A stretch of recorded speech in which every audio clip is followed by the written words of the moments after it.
आजच्या नवरात्रात तुम्ही जर संध्याकाळी दिव्याखाली फक्त ही एक वस्तू ठेवाल, अगदी एक रात्रीत तुमचं आयुष्य बदलून टाकेल। घरात संपत्ती वाढेल, मनात शांती येईल आणि प्रत्येक संकट दूर होईल।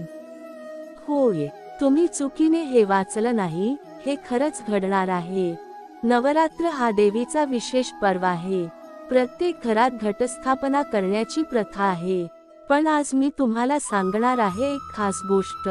ही गोष्ट फक्त काही लोकांनाच माहीत आहे, आणि ती म्हणजे संध्याकाळी दिव्याखाली ठेवायची एक वस्तू। या वस्तूला तुम्ही योग्य पद्धतीने ठेवली तर त्याचा परिणाम आश्चर्यकारक आहे।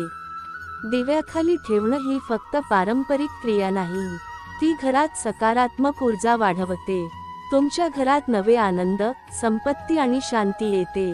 तर पहिल्यांदा आपण पाहू या घटस्थापनाचे योग्य वेळ आणि पद्धत। घटस्थापना करण्याची योग्य वेळ संध्याकाळी आहे। दिवा लावल्यावर हे करणे शुभ मानले जाते। दिव्याचा प्रकाश घरातील नकारात्मक ऊर्जा दूर करतो आणि त्या दिव्याखाली ठेवायची वस्तू आणखी प्रभावी ठरते। ही वस्तू म्हणजे साखर आणि तांदूळ मिश्रित राखीव लोहाचे छोटे पात्र। होय, तुम्ही ऐकलं बरोबर, साखर आणि तांदूळ मिश्रित हे पात्र घरात संपत्ती आणि सुख आणते, परंतु फक्त ठराविक पद्धतीने ठेवायचं आहे। दिव्याखाली ठेवल्यावर त्याच्यावर 3 वेळा हळूवार फुलांचा आणि अक्षता फेकली जाते। यानंतर त्याला शांत मनाने प्रार्थना करावी। प्रार्थना करताना मनातील नकारात्मक विचार दूर करणे आवश्यक आहे। फक्त सकारात्मक ऊर्जा आणि विश्वास ठेवणे महत्त्वाचे आहे।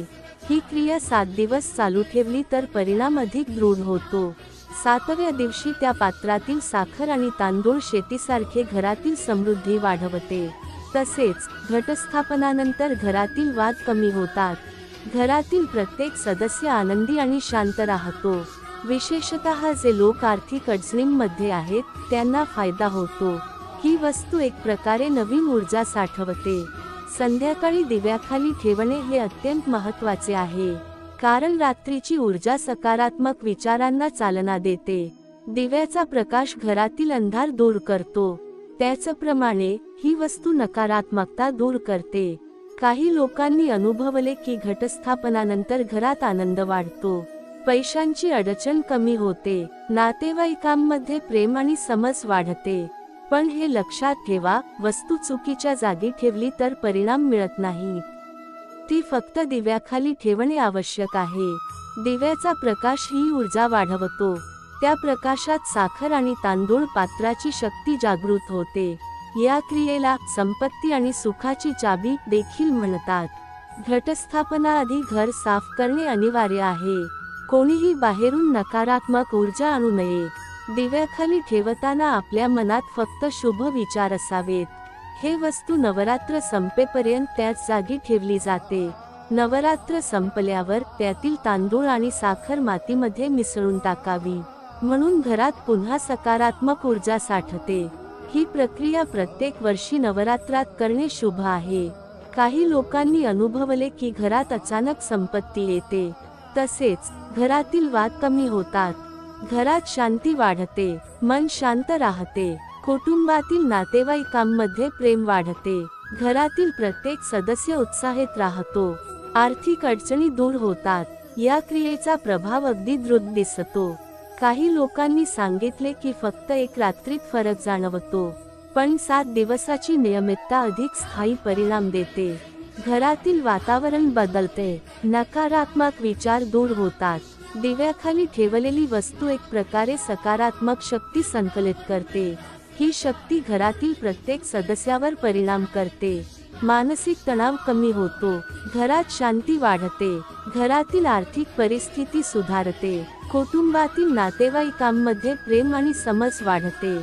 घटस्थापनानंतर घरातील प्रत्येक सदस्य उत्साही आणि आनंदी राहतो। दिव्याखाली ठेवलेली वस्तू घरात नवे संयोग आणते। काही लोकांनी अनुभवले की घरात अचानक सुख आणि संपत्ती येते, घरातील वाद कमी होतात, मन शांत राहते, मानसिक तणाव कमी होतो, घरातील प्रत्येक सदस्य समाधानी राहतो। दिव्याखाली ठेवलेली वस्तू घरात सकारात्मक ऊर्जा वाढवते। ही वस्तू फक्त नवरात्रात ठेवणे आवश्यक आहे। दिव्याचा प्रकाश आणि देवीची कृपा यामुळे परिणाम अधिक प्रभावी होतो. घरातील प्रत्येक सदस्य आनंदी आणि समाधानी राहतो. आर्थिक अडचणी दूर होतात. घरातील नातेवाईकांमध्ये प्रेम वाढते. घटस्थापनानंतर वस्तू विसर्जित करणे आवश्यक आहे. विसर्जन करताना साखर आणि तांदूळ मातीमध्ये मिसळावेत. घरात नवीन सकारात्मक ऊर्जा साठते. ही क्रिया नियमित केल्यास संपत्ती आणि सुख कायम राहते. अशा प्रकारे संध्याकाळी दिव्याखाली ठेवलेली ही एक वस्तू तुमचं आयुष्य खरंच सोनं बनवू शकते. व्हिडिओ आवडल्यास लाईक सबस्क्राईब करायला विसरू नका. कमेंट मध्ये लिहा जय माता दी.